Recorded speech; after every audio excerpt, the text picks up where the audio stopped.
तो SBIL chapter 3 limited liability partnership कर रहे हैं, राइट। तो इस चैप्टर के अंदर हम जो इस किताब के पर्पस के हिसाब से क्या पढ़ते हैं कि आप अलग अलग फॉर्म ऑफ ऑर्गेनाइजेशंस कैसे बनाते हैं, राइट। हम यहाँ पर अब देख रहे हैं कि LLP कैसे फॉर्म होती है। तो LLP फॉर्म होने के लिए उन्होंने स्पेसिफिकली पहले आपको बताया कि LLP की कैरेक्टरिस्टिक्स, फीचर्स, क्राइटेरिया या एडवांटेजेस और वो सब क्या है।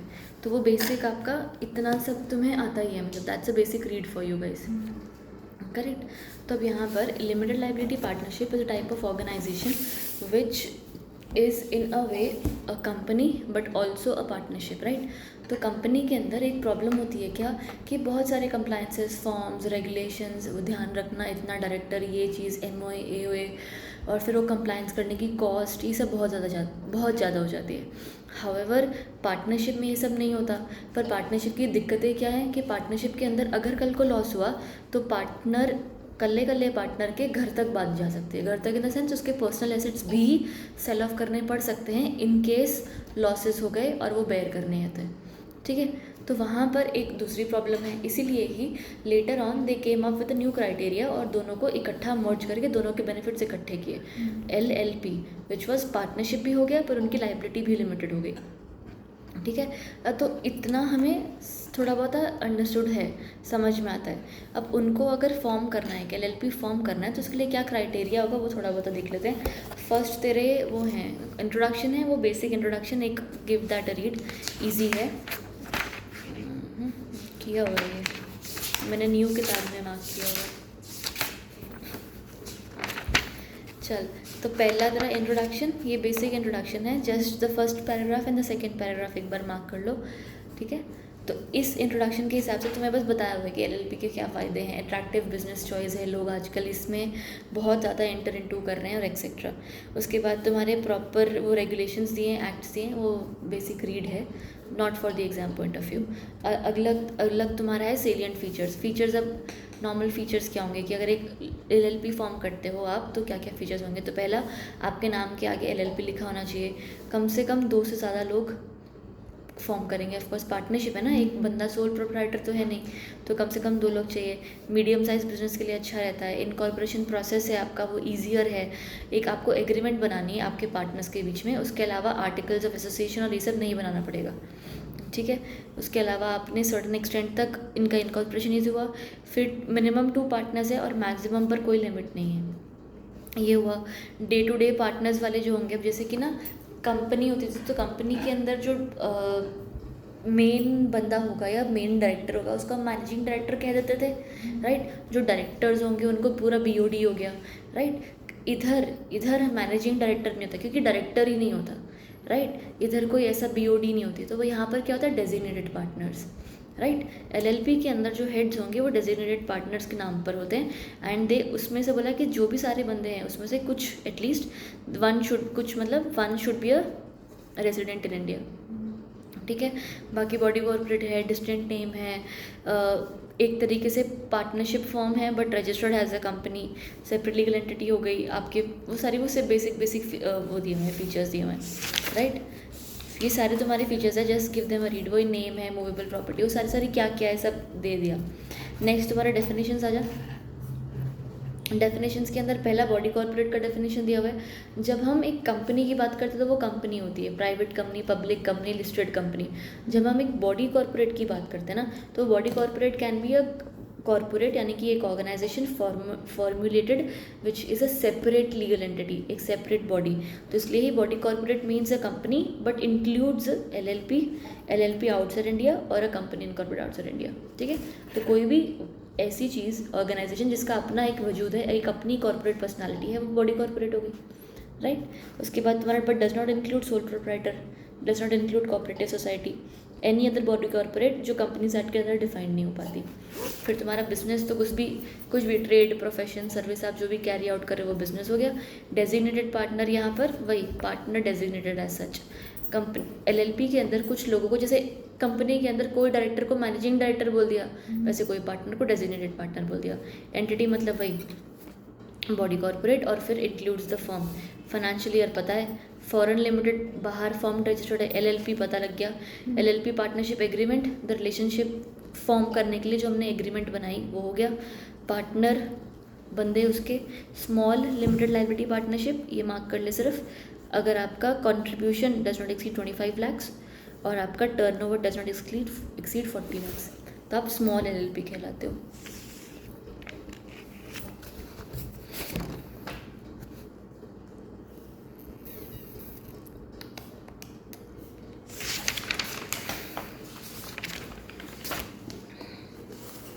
Nature of limited liability, legal entity separate perpetual succession, same. Partners, दोबारा बोल दिया कि पार्टनरशिप, पार्टनर्स कौन, वो इंसान जो एलएलपी के हिस्से में है, उनके साथ ऑर्गेनाइज्ड है, उस ऑर्गेनाइजेशन के साथ जुड़े हुए हैं। Individual shall not be capable of becoming partner of LLP if unsound है, इंसॉल्वेंट है और एडजुडिकेटेड एज इंसॉल्वेंट है। अनसाउंड है, अनडिस्चार्ज इंसॉल्वेंट, मतलब कोर्ट ने उसको घोषित कर दिया कि वो इंसॉल्वेंट है। एडजुडिकेटेड इंसॉल्वेंट है, मतलब क्या हुआ कि ना कोर्ट ने अब तक घोषित नहीं किया, पर इंसॉल्वेंट घोषित करना भी तो कोई बंदा खुद तो नहीं कर सकता, तो उसने कोर्ट में अप्लाई किया हुआ है कि मुझे इंसॉल्वेंट घोषित कर दो, तो एडजुडिकेटेड एज इंसॉल्वेंट यानी कि उसका केस सुनाया जा रहा है। ठीक है, उसके बाद मिनिमम नंबर ऑफ पार्टनर्स 2 हमने पढ़ा था। और अगर आपके लिमिटेड लाइबिलिटी पार्टनरशिप के बंदे for more than 6 years reduce हो गए, तो फिर आपके, और जिसमें ओनली एक पार्टनर रहा, तो फिर आफ्टर दो 6 years और आपको पता था, तो आपकी लाइबिलिटी अनलिमिटेड हो जाएगी। ये हमने कहीं और भी पढ़ा है, याद है? अगर आपके minimum number of directors limited 2 या 3 होते हैं प्राइवेट कंपनी में, पब्लिक कंपनी में, कुछ याद है कि अगर वो कम हो जाते हैं और अब वो इतने टाइम के लिए आप उनको वापस नहीं बढ़ाते, तो आपकी फिर लाइबिलिटी अनलिमिटेड हो जाती है। सिमिलरली यहाँ पर भी, मतलब क्या हुआ, एक पार्टनरशिप है, मिनिमम नंबर कितने चाहिए? 2 चाहिए। अगर मान ले एक ही बंदा रह गया, ऑफ कोर्स उसको पता होगा ना कि मैं अकेला ही रह गया हूँ, दूसरा है नहीं, तो 2 से कम हो गए, एक रह गई तो पार्टनरशिप तो खत्म हो गई। इसलिए ना ख़त्म नहीं करेंगे। क्यों नहीं ख़त्म होएगी? क्योंकि ये एलएलपी है, एलएलपी की सेपरेट लीगल एंटिटी है। पार्टनरशिप होती, फर्म होती तो ख़त्म हो जाती, यस, पर क्योंकि एलएलपी है, सेपरेट लीगल एंटिटी है, तो ये नहीं ख़त्म होती, है ना। तो अगर ये नहीं ख़त्म हो रही है और एक बंदा चला गया, एक ही बंदा रह गया, तो तुमको अक्ल है ना कि 2 मिनिमम चाहिए, तो तुम फटाफट 2 बना लो। अब बंदा ढूंढना भी मुश्किल है, तो आपको 6 months का टाइम दिया गया कि अगर तुम कल्ले रह गए हो तो 6 months में 2 हो जाओ। ठीक है, दूसरी बात ये कि रही, अगर तुमने 6 महीने भी लंगा दिए, 6 महीने भी निकल गए, तुम लोग 2 नहीं हुए हो, तो फिर तुम्हारी जो लाइबिलिटी, एलएलपी की सबसे इंपॉर्टेंट फीचर की लाइबिलिटी लिमिटेड है, वो लिमिटेड लाइबिलिटी ही छीन ली जाएगी और तुम्हारी लाइबिलिटी अनलिमिटेड कर दी जाएगी। ठीक है, ये तुम्हारा पेनल्टी है एक तरीके का। फिर designated partner, designated as such, हर एलएलपी के कम से कम 2 डेजिग्नेटेड पार्टनर्स होने चाहिए। ठीक है, अगर तुम टोटली 2 हो तो फिर दोनों डेजिग्नेटेड है, अगर ज़्यादा है तो कम से कम 2, और एटलीस्ट 1 ऑफ देम इंडिया का रेजिडेंट होना चाहिए उस डेजिग्नेटेड पार्टनर्स में से। ठीक है, फिर however in case of a limited liability partnership in which all the partners our body corporates, बात समझ आई? अलग अलग कंपनी भी तो एक पार्टनरशिप फॉर्म कर सकती है ना, हम दोनों मिल के एक एलएलपी बना रहे हैं, ठीक है, मेरी कंपनी है एक XYZ, तेरी कंपनी है एक ABC, हम दोनों ने ABC और XYZ की पार्टनरशिप कर दी, वो भी चलेगा। तो अगर कोई एलएलपी ऐसी है जिसके सारे पार्टनर्स दूसरी कंपनीज हैं और in which 1 or more partners are individuals and body corporates, at least 2 individual ऐसे होने चाहिए who are partners of such LLP और nominees of such body corporates shall act as designated partners. मतलब अगर दोनों कंपनीज ही हैं तो दोनों कंपनी आपस में एक बंदा नॉमिनी बना देगी कि भाई अब साइन कर देगी, मेरे तरफ से ये बंदा, तेरे तरफ से ये बंदा, ये दोनों बंदे डेजिग्नेटेड पार्टनर्स कहला दिए जाएंगे। ठीक है, फिर it may be noted that the term resident in India means a person who has stayed in India for a period not less than 120 days during the financial year. ठीक है, वो हमने बोला ना कि एक बंदा कम से कम रेसिडेंट होना चाहिए, एक बंदा रेसिडेंट होना चाहिए, तो उसके लिए रेसिडेंट घोषित कराने के लिए आपको पूरा साल इंडिया में नहीं होना पड़ेगा, आप सिर्फ पूरे साल में से 120 दिन इंडिया में हो तभी भी आप रेसिडेंट हो। If the incorporation document specifies who are to be designated partners, तो फिर वही वाले होंगे। That states that each of the partner from time to time of limited liability partnership is to be designated partner, every partner shall be a designated partner। ठीक है, अगर तुमने designated कर दिया, मान लिया 4 लोग हैं A B C D, उसमें से 2 बोल दिया A और B designated है, तो वो दोनों designated रहेंगे। A B C D हैं, किसी का भी नाम नहीं लिया हमने कि कौन designated है, तो सारे रहेंगे।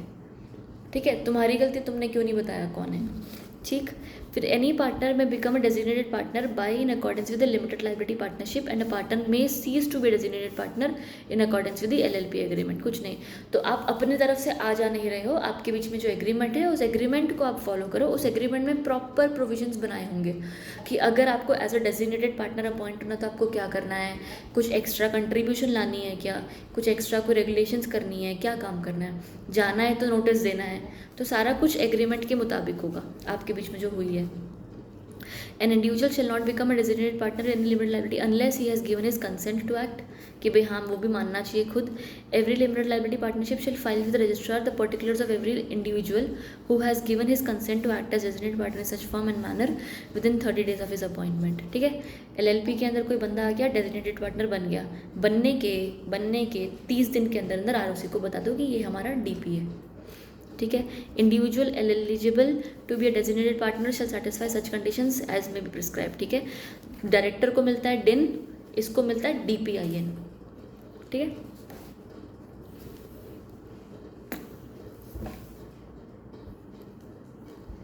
बढ़िया, डन है।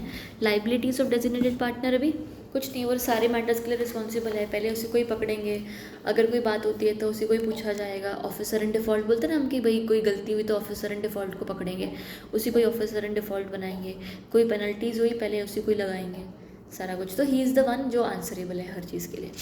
चेंजेस इन डेजिग्नेटेड पार्टनर, अगर चेंज हुआ तो तभी भी आप may appoint a designated within इन 30 days ऑफ द वैकेंसी, अगर वैकेंसी हो गई तो 30 दिन में अपॉइंट कर दो और अपना नया बंदा बना दो।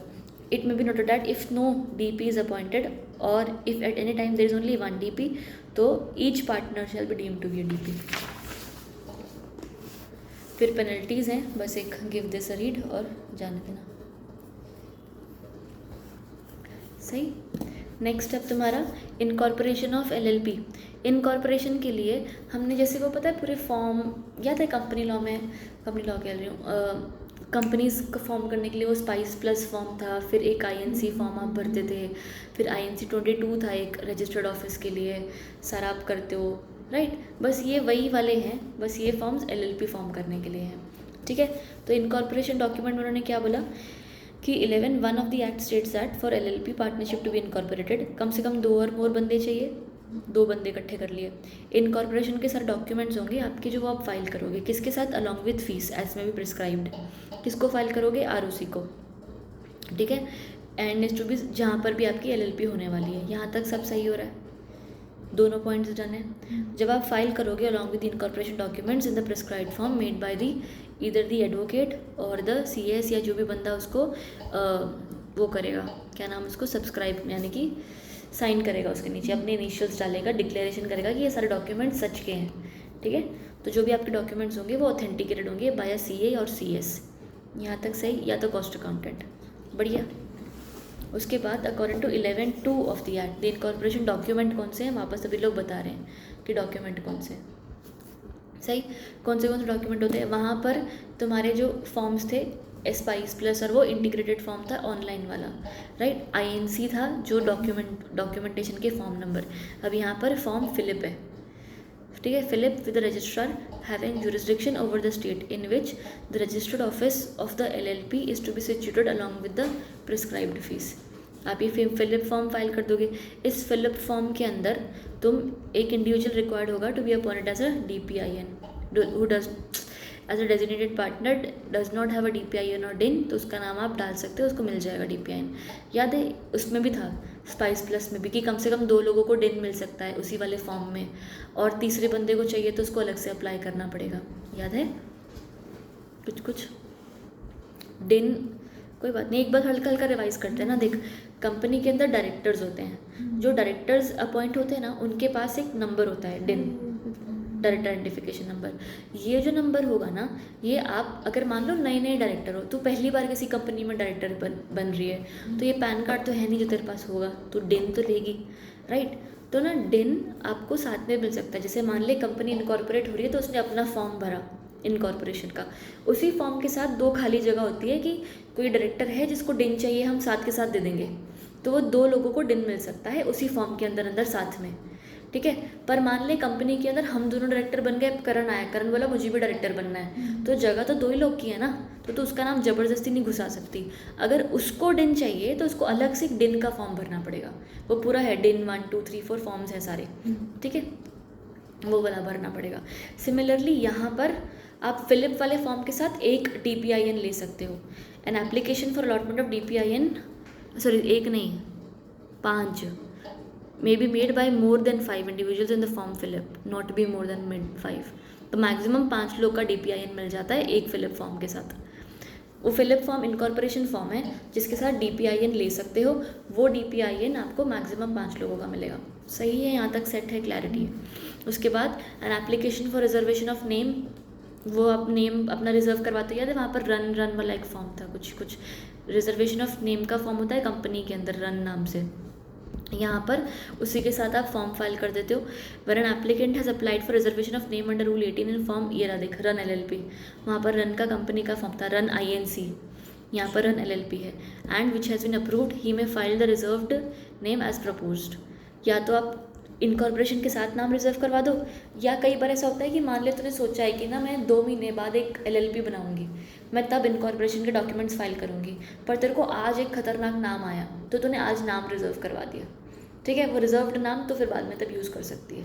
फिर तुम्हारे है फर्दर इनकॉर्पोरेशन डॉक्यूमेंट में और क्या क्या होता है, नेम ऑफ LLP, बिजनेस क्या करने वाले हो, आपका एड्रेस कहाँ है, फिर अपने बंदों का पार्टनरशिप जो है ईच ऑफ पर्सन का एड्रेस हो गया, और उसके अलावा डेजिग्नेटेड पार्टनर कहाँ रहता है, सबका नेम एड्रेस हो गया। So where the registrar on examining form filed finds that it is necessary to call for further information, तो और मंगवा लेगा आपको वो फर्दर इन्फॉर्मेशन विदिन 15 दिन उनको देनी पड़ेगी, ठीक है, 15 दिन में जवाब दे दोगे, नहीं देते हो तो पंगा है थोड़ा, ठीक है।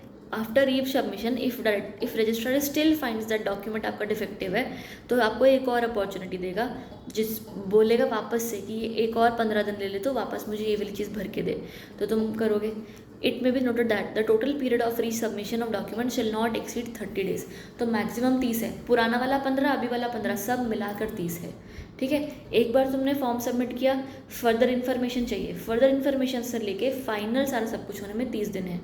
फिर सर्टिफिकेट ऑफ इनकॉर्पोरेशन मिल जाएगा तुम्हें इन फॉर्म 16, एंड उसके अंदर आपका पैन नंबर, टैन नंबर सब कुछ लिखा होगा, बढ़िया। बाद में इनकॉर्पोरेशन हो गई आपकी बाय रजिस्ट्रेशन। तो once when the requirements impose सब कुछ कंप्लीट है, रजिस्ट्रार आपका इनकॉर्पोरेशन डॉक्यूमेंट आपको रिटेन यानी कि अपने पास रखेगा, and unless the requirement impose by 11(1) A of that subsection has been complied with, he shall within a period of 14 days आपको रजिस्टर करवा देगा। रजिस्टर मतलब आपका नाम LLP के अंदर आ जाएगा और आपको एक सर्टिफिकेट दे देगा, ठीक है। तेरे सारे डॉक्यूमेंट्स उसने लिए, अपने पास रखे, देखा कि सब कुछ कंप्लाइड है, कंप्लाइड होने के बाद वो तुम्हें वापस सारे डॉक्यूमेंट्स मतलब दे देगा बाद में जब तुम रजिस्टर हो गए। फिर क्या है तुम्हारा रजिस्टर्ड ऑफिस ऑफ LLP, जैसे अब याद कर, एक हमने ना कंपनी में भी पढ़ा था कि अगर आपको रजिस्टर्ड ऑफिस चेंज करना है तो हमने कितना पढ़ा था, एक with in the city change करना है तो क्या, सिटी के बाहर पर डिस्ट्रिक्ट के अंदर, फिर डिस्ट्रिक्ट के बाहर ROC सेम, फिर स्टेट के बाहर ऐसे करके सब, फिर ROC चेंज या स्टेट के बाहर ऐसे हमने पढ़ा था, याद है। तो सिमिलरली अब यहाँ पर भी आ रहा है कि अगर आपको LLP को चेंज करना है तो क्या होगा, तो पहला उन्होंने वही दिया हुआ है कि रजिस्टर्ड ऑफिस है to which all the communications जो भी होगा वो आपको देना पड़ता है एड्रेस, अगर आप टाइम टू टाइम नहीं देते तो पंगा है। इसलिए उन्होंने बोला document may be served on an LLP or a partnership or designated partner there by sending it post, जो भी आपका डॉक्यूमेंट, क्योंकि एड्रेस उनको क्यों चाहिए कि कुछ नोटिस भेजना है, कोई कम्युनिकेशन भेजना है, कोई पेनल्टी लगानी है, तो तेरे उस पर ही आएगी ना, एड्रेस पे नोटिस आएगा, चिट्ठी आएगा, एड्रेस ही नहीं है तो फिर कैसे चलेगा, इसलिए एड्रेस तो चाहिए भाई। पहले 3 पैराग्राफ में उन्होंने यही बोला कि एड्रेस तो चाहिए, हमने मान लिया। उसके बाद according to rules, rule 16 further provides further requirements registered office of LLP and changes therein are as follows, कि अगर आपको चेंज करना है LLP shall give an address for service of documents within the jurisdiction of the registrar where his registered office is situated. Such address shall include postal code and email address. जहाँ पे भी आपका registered office situated है वहाँ का आप एक address दे दो कि यहाँ पर भेज देना मेरे को सारी चिट्ठियाँ, जिस पर सब कुछ पोस्टल कोड एड्रेस ही लिखा होगा। LLP में in addition to the registered office address declare any other address जहाँ पर डॉक्यूमेंट्स आ सकते हैं। where the LLP does not provide for any manner consent of all partners shall be required for declaring any other address. ठीक है, फिर intimation of other address आपने दे दिया along with fees, और बाकी इफेक्टिव डेट ऑफ सर्विस क्या है ये, फिर date of service of documents to LLP at the other address declared by the LLP can not be prior to date of filing of documents. ठीक है, इसका मतलब कि effective date of for the service of documents to LLP at the other address. अगर मैं तुझे आज एक डॉक्यूमेंट दे रही हूँ और मैं तुझे बोल रही हूँ कि आज के बाद अगर तुझे मुझे कोई चिट्ठी भेजनी होगी ना तो ऐसे मेरा घर 1024 पर मत भेजना, मेरा 1026 पर भेजना, ऐसे मैंने तुझे बोल दिया. तो ये जो 1026 है ये मैं तेरे को बोलूँगी ना कि कब से शिफ्ट हो रही हूँ मैं, अगले हफ्ते से 1026 पर भेजना. ऑब्वियस सी बात नहीं है कि अगर आज मैं तुझे नोटिस दे रही हूँ तो 1026 पर कल से ही तो नोटिस भेजनेगी ना, पुराना तो होगा नहीं वो. करेक्ट. तो कभी भी ऐसा नहीं होना चाहिए कि आपके नोटिस में बोला हो कि send all the notices at the address 1026 from the month of July. तो पुराना डेटेड नहीं होना चाहिए, फर्दर डेटेड होना चाहिए. ऑब्वियसली ना यार, वो दिया हुआ इन्होंने बस कि क्यों नहीं लोग ऐसा बोल रहे हैं कि ऐसा क्यों बोला उन्होंने, क्योंकि कुछ लोग एड्रेस बदल देते हैं उसके बाद नोटिस दे देते हैं कि हमारा तो तब से एड्रेस चेंज्ड है. फिर इससे होगा क्या कि मैंने आपको जो भी नोटिस पहले दिए हैं वो सारे का वजूद ख़त्म ना, कि आपको गलत एड्रेस पे नोटिस गया होगा. फिर तो मैंने जवाब नहीं दिया तो उसके मेरे पास रीज़न आ जाएगा. एड्रेस चेंज करने से पहले उनको बताना. हाँ, डन. फिर इफेक्ट ऑफ रजिस्ट्रेशन. आप रजिस्टर हो गए तो सब कुछ होगा. COB, sued, owing, oak property, have common seal, सारी चीज़ें आपका जो लॉफुल एक बंदे के पास होता है. बाकी LLP, आपके नाम के आगे LLP लग जाएगा. नाम अनडिज़ायरेबल होना चाहिए, वो एम्बलम उम्बलम से रिजेंबल नहीं होना चाहिए. नाम आप रिजर्व करवा सकते हो. कितने टाइम के लिए रिजर्व होता है वो? For a period of 3 months. First paragraph में दिया है द नाम may be reserve for a period of 3 months from the date of intimation. Person may apply in such form as may be prescribed to reserve. फिर और कोई changes करने हैं तो भी.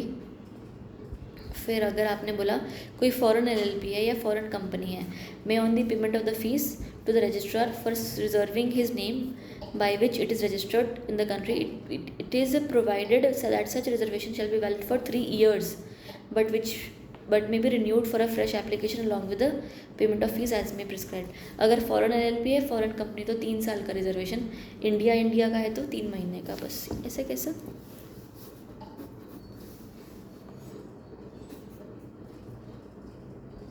ऐसा सच में?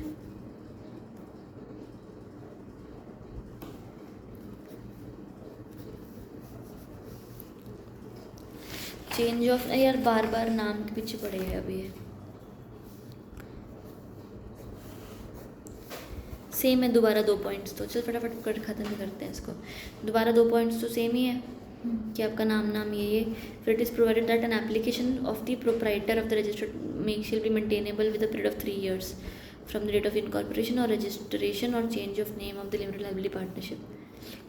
The proprietor of the registered trademark shall be maintainable.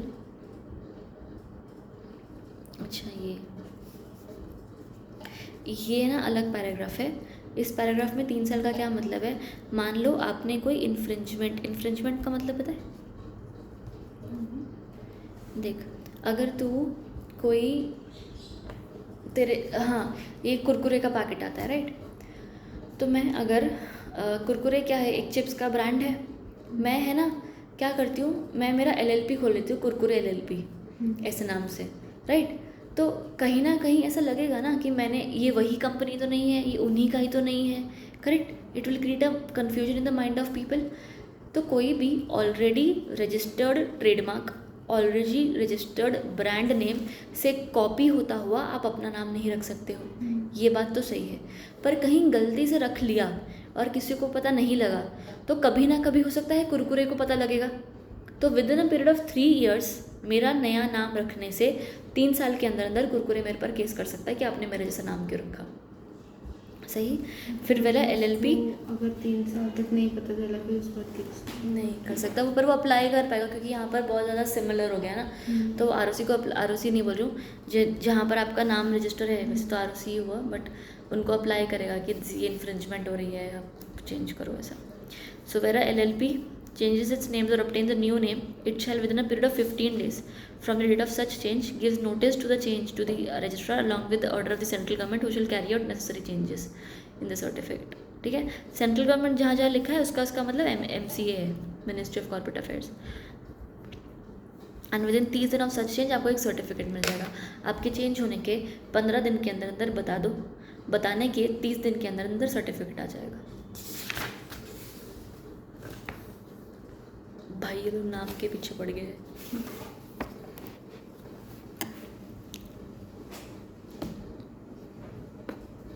हाँ, अब आगे, if the limited library partnership is in default in complying with the directions, तो सेंट्रल गवर्नमेंट आपको नया नाम अलॉट कर देगा। अरे यार क्यों, फिर आपका नया नाम आपके सर्टिफिकेट पर आ जाएगा, कुछ नहीं। अगर आपका नाम सही नहीं है, एम्बलम से ये सब है, आपको पहले तो बताएंगे कि आप दूसरा नाम रख लो। यूजुअली जब नाम आप रखते हो ना, तो आप 3 नाम देते हो कि मुझे ये नाम चाहिए प्रायोरिटी बेसिस पर, फिर ये नहीं मिला तो दूसरा, दूसरा नहीं मिला तो तीसरा, ऐसे ऐसे करके देते हो। अगर आपके तीनों नाम में कुछ ना कुछ गड़बड़ है तो फिर आपको बोला जाएगा कि नहीं दूसरा नाम दो, ऐसे करते करते। या तो अगर मान लो तुम्हारा नाम सही नहीं है तो मैं इंटीमेशन दी जाएगी कि नाम चेंज कर लो, अपना एग्जिस्टिंग नाम सही नहीं है तो चेंज कर लो। अगर तुमने नहीं किया तो MCA खुद ही तुम्हारा कोई नाम रख देगी और सर्टिफिकेट दे देगी। फिर चेंज ऑफ रजिस्टर्ड नेम, अभी वो सिमिलर है यार, एक रीड मार लेना इसको, वही सेम चीज़ है बस एज पर द रूल्स दी हुई है।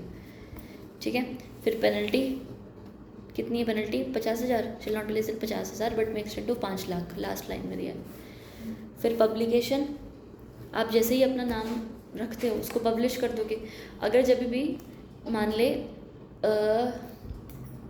अब मेरा नाम रश्मीत है, मैं कल से अपना नाम मनमीत कर दूँ, ठीक है, तो मुझे नए नाम के साथ पुराना नाम बताना पड़ेगा ताकि जो लोग मुझे रश्मीत से जानते हैं उनको पता लगे कि ये वही इंसान है, इसी ने ही अपना नाम चेंज किया है।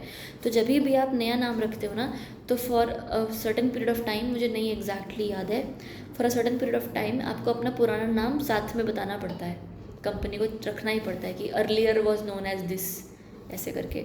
तो every limited library partnership shall ensure that it invoices, correspondences, publications bear the following name: the name, address of its registered office and registration of the LLP, and a statement that is registered with limited liability. If the limited liability partnership contravenes the provisions, तो 10,000 रुपये की penalty है।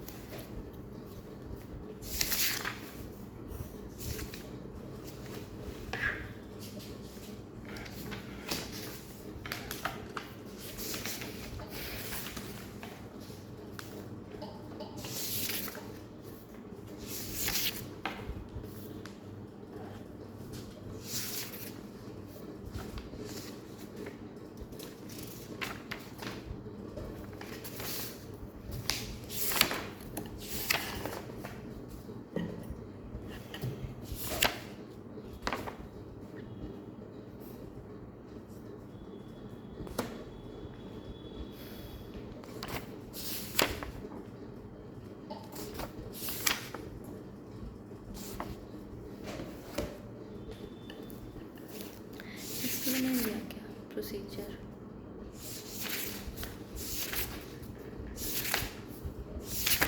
ये कर लेना ना, photo खींच लेना इसकी। ये पुरानी जो है ना, ये वाली, इसमें पूरा प्रोसेस दिया हुआ है कि चेंज ऑफ नेम, फाइल, ये पूरा पूरा पूरा पॉइंट वाइज, तो इसकी फ़ोटो खींच के ले लेना।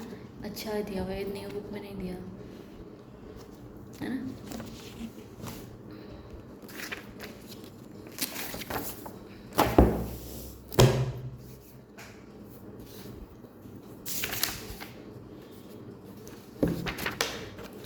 आगे बढ़ेंगे।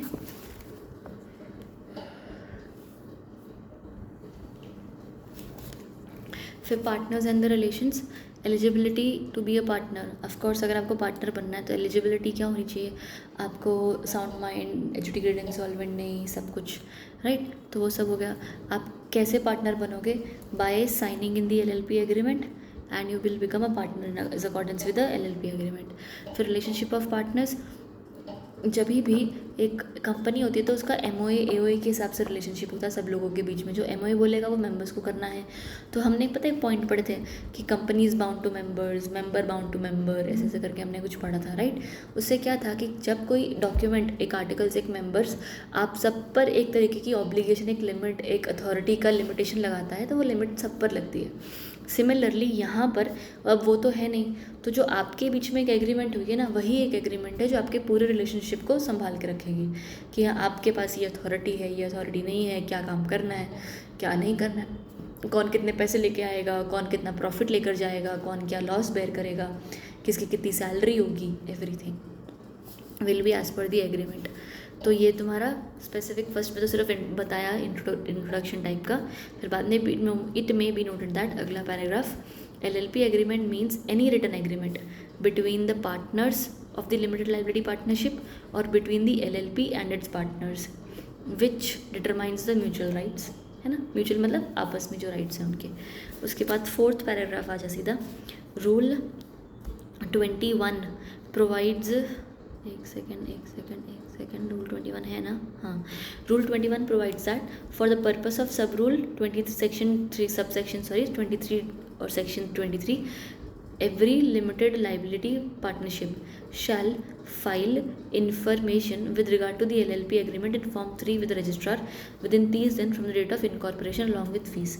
तो आप जो भी अपना इनकॉर्पोरेशन का, वो इनकॉर्पोरेशन भी नहीं, आप जो भी अपना एग्रीमेंट साइन करते हैं ना, उस एग्रीमेंट के साइन होने के 30 डेज़ के अंदर अंदर ROC को बता दो।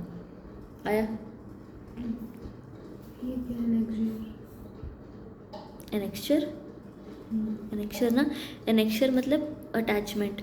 जैसे हम कोई शेड्यूल नहीं बोलते कि ऐसे डॉक्यूमेंट है उसके पीछे एक लिस्ट दी हुई है, तो उसको एनेक्चर्स बोलते हैं। Attachment number A1, attachment number 2, ऐसे करके, ठीक है।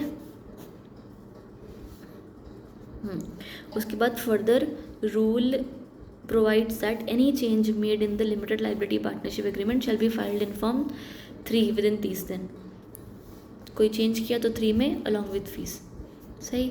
फिर तुम्हारा any agreement in which in writing which, क्या पढ़ रही हूँ मैं, an agreement in writing made before the incorporation of LLP between the persons who subscriber names to the, subscribe मतलब अपना नाम लिख कर साइन कर रहे हैं, टू द इनकॉर्पोरेशन डॉक्यूमेंट में impose obligations or limited liability partnership provided such agreement is ratified by all the partners after incorporation. कुछ नहीं, तो अब अगर हम लोगों ने एक LLP एग्रीमेंट बनानी, तो हम लोगों ने एक एग्रीमेंट बनाई, उस एग्रीमेंट के अंदर अब सबने साइन किया, वो डॉक्यूमेंट को हमने किसको दिया, ROC को, ROC उसको रजिस्टर करेगा, रजिस्टर करने के बाद फर्दर इन्फॉर्मेशन फलाना ढिंगना, नाम ये वो सब चेक चुक करके आपको सर्टिफिकेट देगा, किसका, इनकॉर्पोरेशन का, राइट। सही बन रहा है यहाँ तक, ये पूरा घूम के जो प्रोसेस आए। आप इनकॉर्पोरेट हो गए हो ना, अब इनकॉर्पोरेशन होने के बाद वो एग्रीमेंट एक्चुअल वजूद में आती है। बिना इनकॉर्पोरेशन हुए तो एग्रीमेंट का कोई लेना देना ही नहीं था ना। उस एग्रीमेंट में क्या लिखा है कि आप LLP में इतना पैसा लाओगे, आप LLP से इतना पैसा लेकर जाओगे, LLP ही नहीं बनी तो एग्रीमेंट का कोई कुछ भी नहीं है, राइट। तो इसलिए उन्होंने बोला कि जो भी एग्रीमेंट बनेगी वो LLP के बनने के बाद रैटिफाई होगी, यानी कि अब उसका कुछ कंसिडरेशन वजूद आएगा। आया फिर अगला रैटिफाइड बाय ऑल, हाँ ठीक है, एग्रीमेंट एंड राइटिंग मेड, हाँ ये पढ़ा ना हमने, can be ratified by later on, ठीक है। उसके बाद तुम्हारा ऐसा आ जाओ, ये जो बोल्ड वाला लिखा है ना, it may be noted that first schedule provides provisions regarding matters relating to mutual rights and duties of the partners and LLP and its partners applicable in the absence of any agreement of such matter. The matters are as under. कोई mutual rights and duties, यानी कि first schedule provides की आपका जो जो first schedule क्या हुआ, schedule मतलब लिस्ट, ठीक है। और फर्स्ट शेड्यूल किसका, इस एक्ट का, LLP एक्ट का अलग अलग लिस्ट बनाई हुई है LLP एक्ट ने।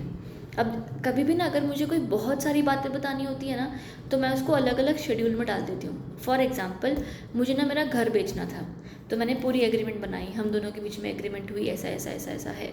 उसके बाद मैंने बोला कि मैं the address of my house is mentioned as follows, और मैं वहीं पर ही सारा खिचड़ पिचड़ कर दूँ कि यहाँ पर रहता है, ये गली है, यहाँ से जाओगे तो ऐसा दिखेगा, वहाँ पर जाओगे तो इतना स्क्वायर फीट का होगा, फिर ये देखो मैप देखो ऐसा है, इसके सामने कम्युनिटी सेंटर है, इसके सामने हॉस्पिटल है, इसके बाजू में पार्क है। मैंने सारा बता दिया, वो एग्रीमेंट का सारा फ्लो ख़राब हो गया।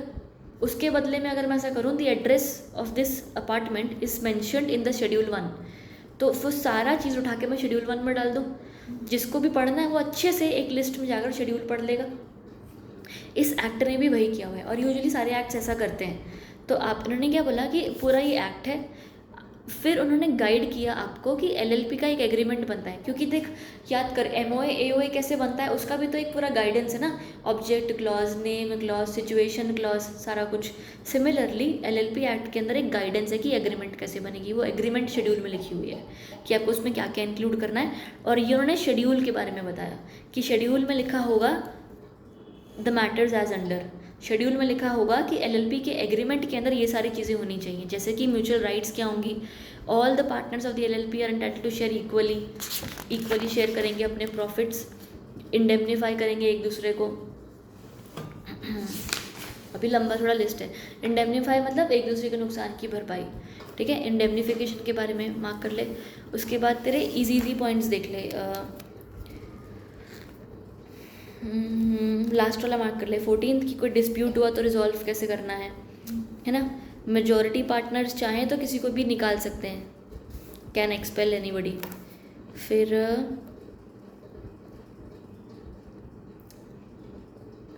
10th पॉइंट मार्क कर ले कि सब कुछ ट्रू एंड फेयर होना चाहिए। फिर उसके अलावा 7th पॉइंट मार्क कर ले, नो पर्सन में be introduced without consent of all. कोई नया बंदा आएगा तो सबको पूछ के आएगा, ठीक है। तो कुछ 4-5 पॉइंट्स जो याद होते होंगे वो मार्क कर लेना। उसके बाद तुम्हारे क्या हैं, cessation, cessation of partnership interest. As per section 24 of the act, a person may cease to be, cease मतलब stop, a person may cease to be a partner of a limited liability partnership in accordance with an agreement with other partners, or in the absence of the agreement in writing not less than 30 दिन of his intention to resign as a partner। मेरे को आज छोड़ना है तो मैं आज ही notice दे दूँ तो नहीं चलेगा, मुझे आज नोटिस देकर 30 दिन बाद छोड़ना होगा। Person shall cease to be a partnership firm, अब ये कैसे देंगे नोटिस इसका, मर गया तो कैसे बताएगा। By giving a notice and writing of notice in 30 days। अगर आप मर्जी से छोड़ रहे हो तो इंटेंशन बता देना, नहीं तो मर गए तो मर गए, अभी क्या कर सकते हैं। A person shall cease to be a partner of a limited liability partnership on his death और dissolution of the LLP, declared unsound, declared insolvent. ये तीन हो गए तो हो ही गए, बाकी आप बता देना अगर आपका इंटेंशन कब आता है। फिर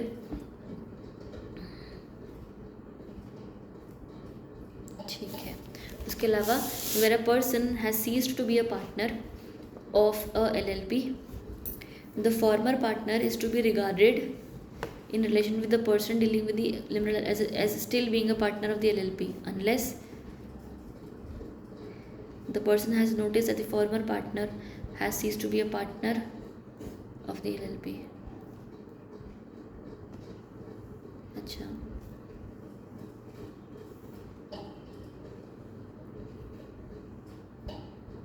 थर्ड पार्टी के लिए बोल रहे हैं ये लोग, लिखा है कहीं पे थर्ड पार्टी नहीं ना, लिख देंगे तो आसान नहीं हो जाएगा। अच्छा देख, हम दोनों पार्टनरशिप फर्म में हैं, तू मैं एक और बंदा पार्टनरशिप फर्म में है, ठीक है। अब वो जो बंदे हैं ना, हमसे आके कुछ सामान खरीदते हैं, वो सामान हमसे इसीलिए खरीदते हैं क्योंकि तू हमारी पार्टनर है, राइट। तू कल को अगर छोड़ जाती है तो मेरे को बताना पड़ेगा, और आपको आरओसी को भी बताना पड़ता है, राइट। हमने अभी बता दिया, उनको नहीं पता है, right. As against the third party you are still a partner in my company, correct. तो कोई भी पर्सन अनलेस कोई भी पर्सन हमेशा पार्टनर कहलाएगा अनलेस जो थर्ड पार्टी है एलएलपी, जो यहाँ पर द पर्सन है ना उसको थर्ड पार्टी करते, the person has notice that the former partner जो छोड़ गया है वो स्टॉप हो गया है to be a partner of my company, and the notice that the former partner has ceased to be a partner of the LLP has been delivered to the registrar, ठीक है। तो आप मेरे हमेशा पार्टनर कहलाओगे जब तक नोटिस नहीं गया है और जब तक रजिस्ट्रार को नोटिस नहीं गया है। यहाँ पर थर्ड पार्टी नहीं होनी चाहिए यार।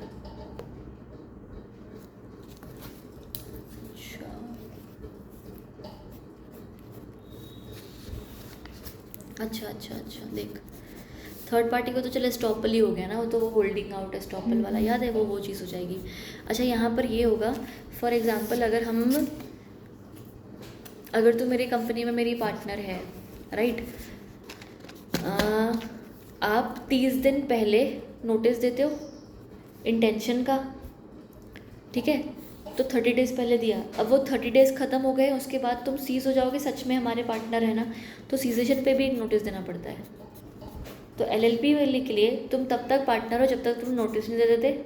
तो यहाँ पर द पर्सन है ना, उसको अगर लिख लिया तो कट कर देना, यहाँ पर द पर्सन मतलब LLP, ठीक ना, कि LLP के लिए तुम तब तक पार्टनर हो जब तक तुमने LLP को नोटिस नहीं दिया, ठीक है। You are a partner of the LLP unless you give a specific notice to the LLP itself. और दूसरी बात कि notice that the former partner cease to be a partner of the LLP has been delivered to the registrar, और साथ ही साथ notice जो है वो 2 लोगों को चला गया, notice to the LLP plus the ROC, सही। ये दोनों चीज़ें हो जाती हैं, उसके बाद ही आपका सीजेशन माना जाता है, सही। सिंपल था, इन्होंने घुमा के लिखा है बस, ठीक है। Cessation is complete once the notice of cessation is delivered to the LLP and the शाबाश। उसके बाद अगला पैराग्राफ छोड़ दे, next, where a partner of LLP ceases to be a partner unless otherwise provided in the limited liability partnership agreement, the former partner or the person entitled to his share in consequence of the death or insolvency shall be entitled to receive from the LLP। मतलब vera जो भी ceases to be partner unless otherwise provided in the LLP, former partner और person title in his share on death यानी कि legal representative shall be entitled to receive an amount equal to the capital contribution और in right to his share accumulated profits जो भी उसके होंगे after deduction of losses as at the date of the former partner cease to be a partner. आपके company के accounts मान ले अप्रैल से मार्च होते हैं, बंदे ने सितंबर में छोड़ दिया, ठीक है, एग्जाम्पल। तो मार्च में अब तुम प्रॉफिट डिस्ट्रीब्यूट कर रहे हो, तो वो बंदे को उसको अप्रैल से सितंबर तक का तो दोगे ना हिस्सा, बस वही मांगा है, सही। तो LLP लिख दो वहाँ पर, LLP इज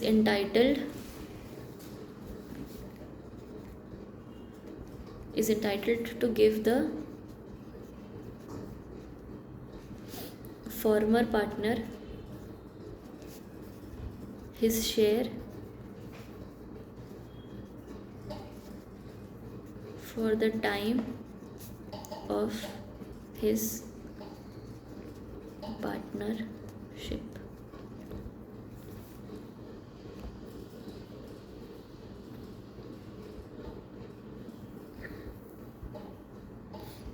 बात समझ आ गई, शाबाश। नेक्स्ट तुम्हारा है registration changes. Provides that every partner shall inform the LLP of any change in his name or address within a period of 15 दिन of such change। कोई भी चेंज हुआ तो 15 दिन में ROC को बता दो, और अगर पार्टनर सीज हुआ है तो 30 दिन में बता दो। चेंज इन द नेम और एड्रेस ऑफ द पार्टनर तो भी 30 दिन में बता दो। नोटिस फाइल विद रजिस्ट्रार वो फीस के साथ जाता है, नोटिस प्लस फीस, साइंड होता है डेजिग्नेटेड पार्टनर से, and if the notice is relates to an incoming partner तो उसका कंसेंट उसके साथ जुड़ा होना चाहिए। क्या हुआ, ज़्यादा स्पीड में हो गया?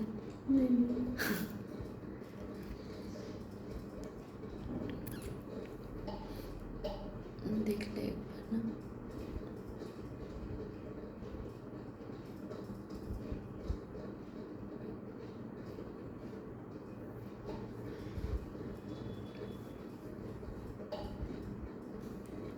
डन है, पक्की बात।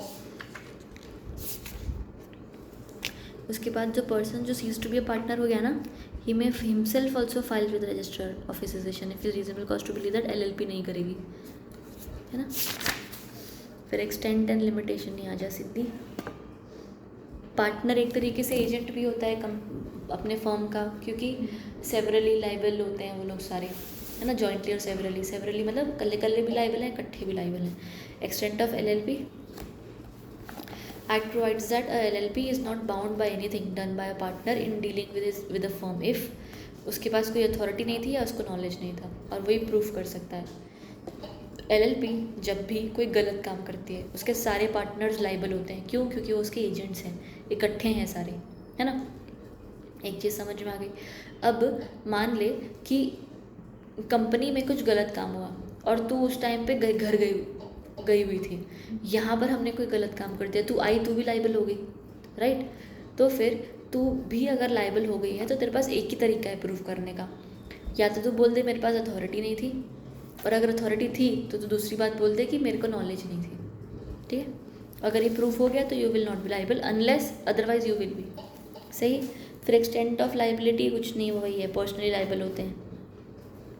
होल्डिंग आउट का कॉन्सेप्ट अपने को आता है। पार्टनर बाय होल्डिंग आउट क्या था? वही वो दुकान वाला, बेकरी वाला एग्जाम्पल, एस्टॉपल वाला एग्जाम्पल, जो पार्टनर बाय होल्डिंग आउट को पार्टनर बाय एस्टॉपल भी कहते हैं, कि आपने लोगों के सामने ऐसा होल्ड करके रखा कि मैं पार्टनर हूँ, ठीक है। उसके बाद unlimited liability in case of fraud. अगर आपने अनलिमिटेड फ्रॉड किया है तो आपकी सबकी लाइबिलिटी अनलिमिटेड कर दी जाएगी। साथ ही साथ आपको ये रहा पनिशमेंट है, which may extend to 5 years or with fine which may not be less than 50,000 rupees or which may extend to 5 lakh rupees, ठीक है, सही। उसके अलावा आपको अगला पैराग्राफ, जिनके साथ आपने गलत किया उनको कंपेंसेशन भी देना पड़ेगा, डैमेजेस और ये सब, सही। आपकी वजह से किसी को लॉस हुआ तो कंपेंसेशन दोगे, हो गया। उसके बाद तुम्हारा विसल ब्लोइंग पॉलिसी कुछ याद है? एक पढ़ाई थी मैंने, vigil mechanism, whistle blowing policy. हाँ, विजिल मैकेनिज्म क्या था? कुछ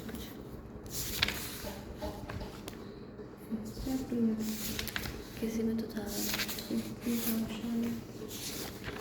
एक विजिल मैकेनिज्म मैंने पढ़ाया था, जहाँ पे मैंने बोला था कि अगर कंपनी के अंदर कुछ गलत हो रहा है और आपको उस चीज़ को रिपोर्ट करना है तो आप कर सकते हैं। रिपोर्ट करने के लिए आप कहाँ जाएंगे?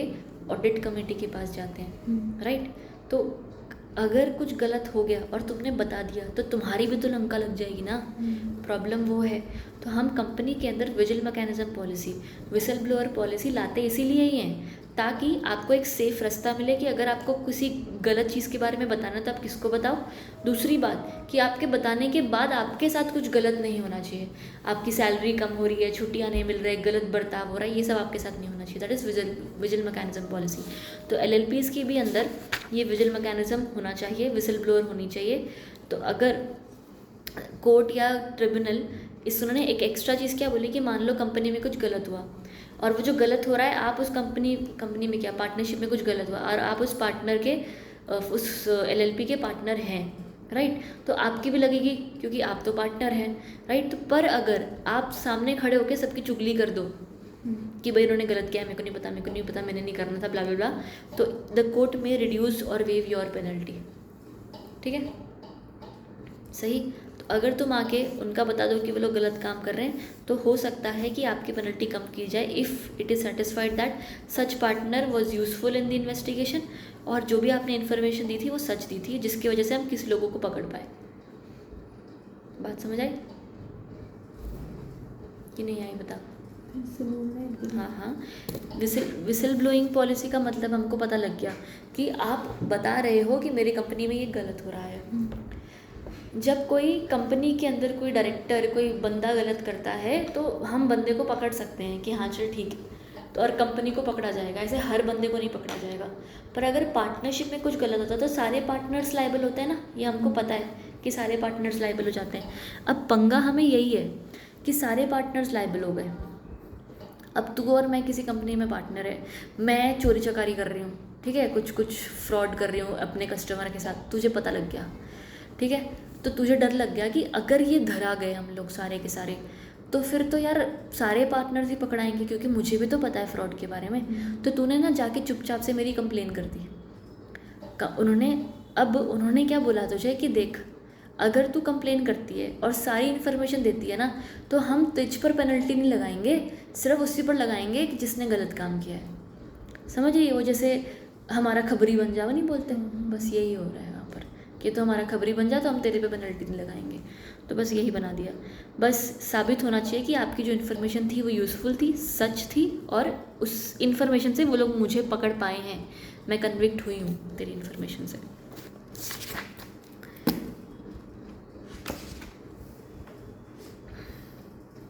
अब आ जाओ कंट्रीब्यूशन मतलब फॉर्म ऑफ और ऑब्लिगेशन टू कंट्रीब्यूट, कुछ नहीं। अब एलएलपी है, जैसे हम कंपनी के अंदर बोलते हैं कि आपको याद है subscriber to memorandum. Subscriber to memorandum क्या करते हैं, कंपनी के अंदर कुछ लिमिटेड नंबर ऑफ शेयर्स लेते हैं, बोलते हैं ना उनको कम से कम 1 शेयर तो लेना ही पड़ेगा कंपनी का, ऐसा होता है। एलएलपी के अंदर अब शेयर्स तो है नहीं, राइट, तो फिर आप कैसे करोगे, पैसा कहाँ से आएगा, इसलिए उन्होंने बोला है कंट्रीब्यूशन। जो भी पार्टनर्स कंपनी के अंदर आते हैं वो कोई ना कोई तरीके से कोई ना कोई फॉर्म ऑफ कंट्रीब्यूशन करते हैं। वो उनकी सर्विसेज का हो सकता है, वो उनके पैसे का हो सकता है, एसेट का हो सकता है, जगह का हो सकता है, घर का हो सकता है, ठीक है, कुछ भी तरीके का उन्होंने दे दिया। फिर ऑब्लिगेशन टू कंट्रीब्यूट, ये आपके ऊपर ऑब्लिगेशन है कि नहीं है, that the obligation of a partner to contribute money और otherwise shall be as per the limited liability agreement के हिसाब से है, अगर उसमें लिखा है तो है, नहीं तो नहीं है। बाकी फाइनेंशियल डिस्क्लोजर्स, ये एक रीड मार्क कर ले, थोड़ा बहुत ऊपर से देख लेना, नहीं ज़रूरत है ज़्यादा। कुछ नहीं है कि आपको कंपनी आपकी एलएलपी है तो आप फाइनेंशियली सारे डिस्क्लोजर्स रखते हो, ट्रू फेयर वैल्यू रखते हो, फ्रॉडेंट एक्टिविटीज़ नहीं करते हो, सारा वो सब जो अकॉर्डिंग टू, ये मार्क कर लेना इस पैराग्राफ में, rule 24(2) of the LLP rules, the books of accounts shall properly बताएगी कितना पैसा आया, कितना स्पेंड हुआ, record of assets liabilities, cost of goods purchased and any other particular. तो ये मेन इतना ही ज़रूरी है इसके अंदर, बाकी ये पूरा पेज नहीं है काम का, अगला वाला भी इनफैक्ट। इसके बाद तुम्हारा एनुअल रिटर्न आ जाए स्ट्रेट अवे। एनुअल रिटर्न का क्या मतलब होता है, देख कंपनी और एलएलपीज़, उनको ना एक क्राइटेरिया होता है कि क्योंकि आप इतनी बड़ी ऑर्गेनाइजेशन हो, आपको इतने सारे बेनिफिट्स मिल रहे हैं, आप लिमिटेड लाइबिलिटी हो, गलती हुई तो सिर्फ कंपनी लाइबल है, आप छूट जाओगे। सोच के देखो कितनी बड़ी चीज़ है ये, गलती भी तुमने की तुम छूट भी जाओगे, पकड़ा कौन जाएगा, वो निर्जीव चीज़, राइट। तो ये यार ये चीज़ तो है, तो ना हम ये तो चाहते हैं ना कि तुम सिर्फ इतनी अच्छी चीज़ के लिए फ्रॉड ही ना करते रहोगे कि हम तो पकड़े नहीं जाएंगे, हम तो छूट जाएंगे। तो इसीलिए ही ना कंपनी आपके ऊपर कुछ डिस्क्लोजर्स रखती है। One of that disclosure is annual return. Annual return आपके कंपनी के एंटायर एनुअल वर्किंग के बारे में बात करता है।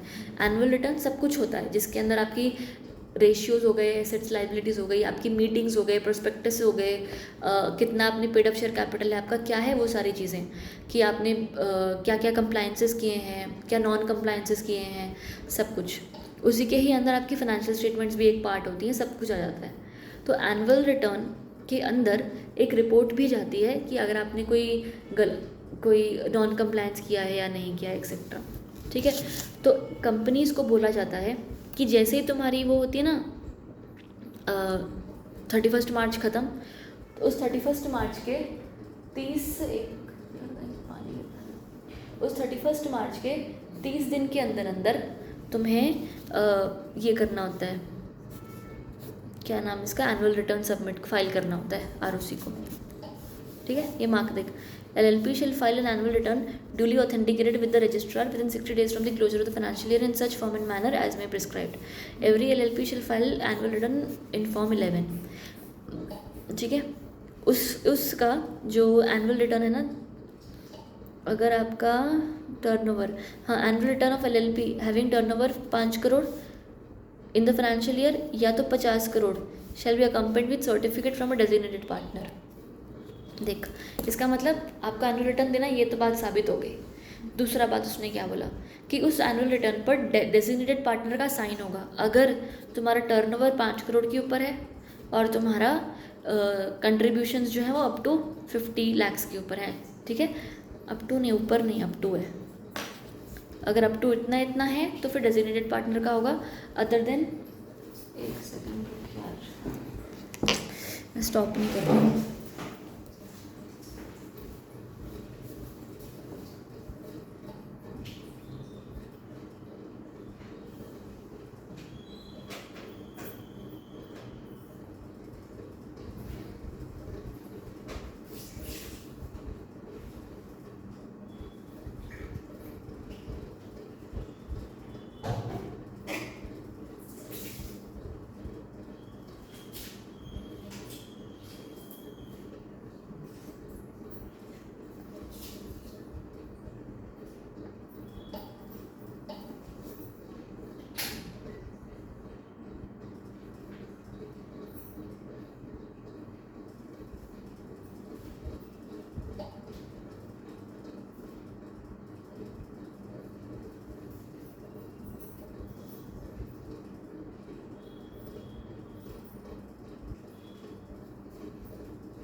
ठीक है। तो एनुअल रिटर्न का मतलब अब क्या ये एनुअल रिटर्न आपको देना है फॉर्म 11 में देना है। दूसरी बात, अगर आपका पेड अप शेयर कैपिटल क्या बोल रही सॉरी, अगर आपका टर्नओवर 5 करोड़ के नीचे है और अगर आपका कंट्रीब्यूशन कौन, जो वो पार्टनर्स कंट्रीब्यूट करते हैं ना, वो 50 लाख के नीचे है तो डेजिग्नेटेड पार्टनर उसको साइन करेगा और उससे चलेगा।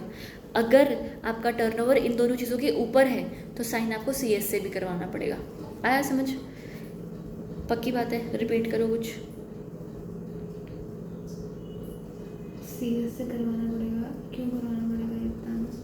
CS एक तरीके से ये ऑथेंटिकेट करता है कि जो भी डॉक्यूमेंट्स हैं ट्रू हैं, फेयर हैं, करेक्ट हैं। CS एक तरीके का एक कंप्लायंस का ऑफिसर होता है कि सारे रूल्स फॉलो हो रहे हैं या नहीं हो रहे हैं। जब भी CS साइन करता है ना उस डॉक्यूमेंट पर, तो CS साइन करने से पहले चेक करता है कि एनुअल रिटर्न सच है, कुछ झूठ तो नहीं बोला, कोई गलत प्रॉफिट तो नहीं दिखाया, कोई रीवैल्यूएशन, कोई एसेट की प्राइस अलग और अलग दिखाई तो नहीं है। तो ये सारी चीज़ें चेक करके साइन करता है, इसलिए उसका साइन हम तब करवाते हैं जब वो पूरा चेक करता है। मतलब पीछे वाली बात यही है कि वो चेक करता है, तो उसका साइन हमें चाहिए होता है, ठीक है। तो तुम्हारा पूरा CS का साइन नहीं चाहिए, चेक उससे नहीं करवाओ।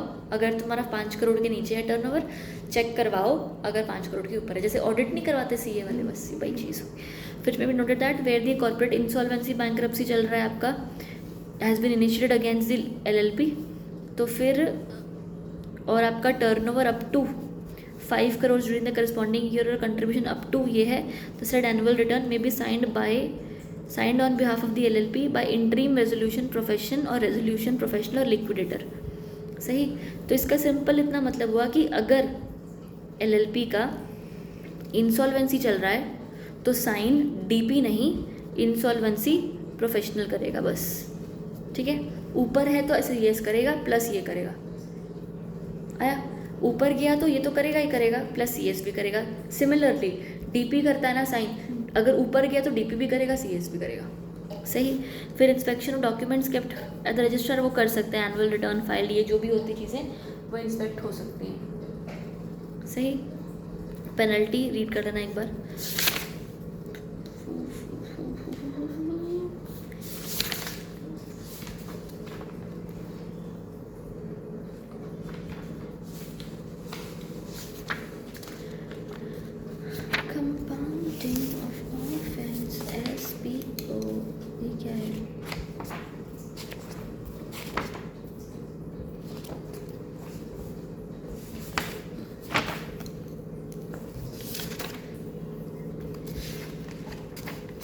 Significant beneficial owner.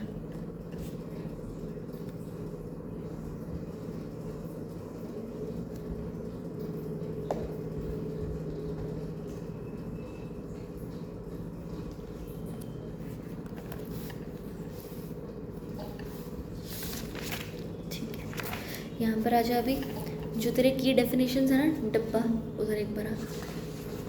हाँ, इसके यहाँ पर फर्स्ट इस पैराग्राफ पर, इस डब्बे के डेफिनेशंस के ऊपर वाला पैराग्राफ जस्ट वाला, कि MCA ने एक नया कॉन्सेप्ट लेकर आया जिसका नाम है सिग्निफिकेंट बेनिफिशियल ओनर, SBO, ठीक है। और उसके रूल्स सारे इस and it aims to regulate and identify significant beneficial owners. जो भी एक सिग्निफिकेंट बेनिफिशियल ओनर कहलाया जाएगा उसको प्रॉपर्ली रेगुलेट किया जाएगा, वो ठीक है। सिग्निफिकेंट बेनिफिशियल ओनर होता कौन है, ये डेफिनेशन की सेकंड वाली डेफिनेशन में देख लेते हैं। In relation to reporting LLP means an individual who acting alone or together with one or more persons or trust or possesses one or more of the following rights। इसमें से अगर कोई भी उसकी एक राइट है, एक या एक से ज़्यादा, तो वो सिग्निफिकेंट बेनिफिशियल ओनर कहलाया जाएगा, SBO कहलाया जाएगा। कितना कि वो डायरेक्टली और इनडायरेक्टली कंपनी के अंदर 10% ऑफ द कंट्रीब्यूशन कर चुका है। वोटिंग क्राइटेरिया है उसका more than 10%, profit sharing more than 10%, और उसके पास सिग्निफिकेंट इन्फ्लुएंस है कंपनी के अंदर। भले वो 10% से कम होल्ड कर रहा हो, पर जो उसको बोलेगा वो होगा, राइट। तो ये सारी चीज़ें अगर है तो SBO। सही। अब बाकी वाले आई डोंट थिंक इतना काम के हैं रीड करने के, उसके एक बार रीड कर लेना बस, ऊपर से तुम पढ़ लेना उसको, खाली मार्क करके रख लो। सिमिलर ईजी वाले हैं जो हमने पीछे पढ़ रखे हैं, ठीक है। रीड करना है इसको प्लीज़।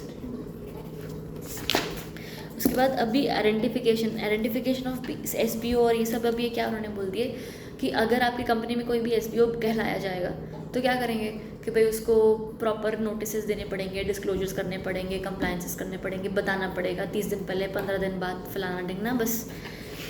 तो नॉर्मल एवरी रिपोर्टिंग कुछ हो रहा है वहाँ पर, एवरी रिपोर्टिंग एलएलपी मतलब जिस भी हम पर्टिकुलर एलएलपी की बात करेंगे, इसलिए एवरी रिपोर्टिंग एलएलपी बोल दिया। एवरी रिपोर्टिंग एलएलपी सबको नहीं करना है, ये चीज़ जिस पर लागू हो रहा है उसी को करना है। Every reporting LLP shall take necessary steps to find out if there is any individual जिसका सिग्निफिकेंट बेनिफिशियल ओनर है, तो वो खुद स्टेप्स ले। अगर कोई है, अगर है तो फिर if so identify him and cause him individual to make a declaration in form LLP BEN 1। अगर है तो इस फॉर्म में बता दो, ठीक है। फिर declaration bye SBO non individual partner है तो BEN 4 में बता दो,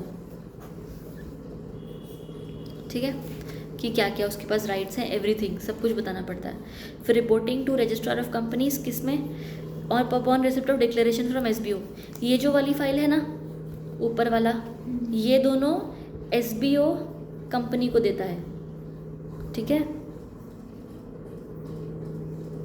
बढ़िया। फिर उसके बाद कंपनी बोल रही हूँ मैं, एलएलपी को देता है, और अगले पॉइंट में एलएलपी आरओसी को देगी इन फॉर्म BEN 2, ठीक है। फिर रजिस्टर ऑफ एसबीओ, बाद में रजिस्टर जो होगा significant beneficial owner upon receiving declarations must LLP must register maintain a resistor, register वाला रजिस्टर नहीं, किताब वाला रजिस्टर करना पड़ेगा आपको मेंटेन, जिसमें सारे एसबीओ का नाम लिखा होगा इन फॉर्म BEN 3, और वो फॉर्म सब कुछ रजिस्टर ओपन फॉर इंस्पेक्शन होगा ड्यूरिंग बिजनेस आवर्स, कोई भी बंदा आके इसको चेक कर सकता है। ऑब्लिगेशन क्या है, every individual who is SBO in reporting LLP shall file a declaration in form number LLP BEN 1 within 90 days from the date of the commencement of this SBO rules, ठीक है। उसके अलावा कुछ है बाकी same है। Apply to tribunal, reporting LLP shall apply to tribunal कब, अगर person fails to give information तो आप ट्रिब्यूनल को बताओगे। कंप्लेन करने जा रहे हैं ना हम लोग इसके पास जाते हैं NCLT के पास, तो within the time specified there आप कंप्लेन करोगे अगर उसने वो BEN नहीं भरे तो, राइट। फिर where the information given is not satisfactory, तभी भी आप कंप्लेन कर सकते हो। Restrictions on transfer suspension of rights, उसकी राइट्स को हम फिर रिस्ट्रिक्ट कर देंगे। अगर एसबीओ खराब आदमी है तो उसके पास जो भी राइट्स हैं, इसीलिए वो एसबीओ है ना, और तो उसका कुछ नहीं है, राइट है तो एसबीओ है, राइट ही ले लेंगे, तो भाड़ में क्या एसबीओ। फिर exclusion from the applicability of rule, कुछ लोगों को एसबीओ का रूल नहीं लगेगा। अगर एसबीओ सेंट्रल गवर्नमेंट है, अगर एसबीओ एक बॉडी कॉर्पोरेट है जिसको सेंट्रल गवर्नमेंट कंट्रोल कर रही है, अगर एसबीओ एक इन्वेस्टमेंट व्हीकल है जो जिनका काम ही अलग अलग जगह पर इन्वेस्टमेंट करना होता है, या तो एसबीओ रेगुलेटेड बाय RBI है या इंश्योरेंस रेगुलेटेड है। पूरा समझ में आया। एसबीओ कौन होता है, जिसके पास वो राइट्स होती हैं। अगर वो राइट्स हैं तो बताना पड़ेगा, पहले कंपनी को बताओगे, फिर कंपनी को नहीं, पहले एलएलपी को बताओगे, इसको बताओगे, ये बताना है। उसके बाद अगर फॉलो नहीं होते हैं रूल्स तो ट्रिब्यूनल को बताओगे। पर रूल्स लागू ही नहीं होते हैं, किस पर लागू नहीं होते हैं, गवर्नमेंट पर, गवर्नमेंट की कंपनी पर, RBI रेगुलेटेड कंपनी पर, IRDA रेगुलेटेड कंपनी पर, IRDA insurance regulatory insurance companies, या तो इन्वेस्टमेंट वाली कंपनीज पर, ठीक है। कंपाउंडिंग ऑफ ऑफेंस, अभी लास्टली ये ना बहुत ध्यान से सुन ले एक बार खाली, कंपाउंडिंग ऑफ ऑफेंस होता क्या है। देख, हमने ना बहुत बार ऐसा पढ़ा है कि अगर आपने ये काम नहीं किया तो आप पर लगेगा फाइन, अगर आपने ये काम नहीं किया तो आप पर लगेगा इम्प्रिजनमेंट, ठीक है। फिर हमने पढ़ा है अगर नहीं किया तो लगेगा फाइन और इम्प्रिजनमेंट, पढ़ा है कहीं कहीं पर है ना हमने, लेकिन ऐसा भी पढ़ा है कि अगर आपने ये काम नहीं किया तो आप पर लगेगा फाइन एंड इम्प्रिजनमेंट, है ना। तो फाइन और इम्प्रिजनमेंट या तो फाइन एंड इम्प्रिजनमेंट, ये दोनों के बीच में बहुत बड़ा अंतर होता है। अंतर क्या कि ऊपर में फाइन और इम्प्रिजनमेंट में कोई एक चीज़ होगी, उसमें दोनों, शाबाश। तो उसमें कोई भी एक चीज़ हो सकती है, इसमें कोई दोनों भी हो सकती है। मान ले कोई एक चीज़ है, वहाँ पर से मैंने लिख दिया फाइन और इम्प्रिजनमेंट और बोथ, तो फिर कुछ भी हो सकता है, दोनों भी हो सकता है, एक भी हो सकता है, कुछ भी हो सकता है, राइट। अब मान ले 2 लगा दिए मैंने तेरे पर, तेरी ऑफेंस था, जो भी तूने क्राइम किया है वो था फाइन और इम्प्रिजनमेंट और बोथ वाला, और तूने क्राइम कर दिया, बढ़िया। जब तूने कोई क्राइम किया तो मैंने तेरे पर इम्प्रिजनमेंट भी लगा दी, फाइन भी लगा दिया, राइट।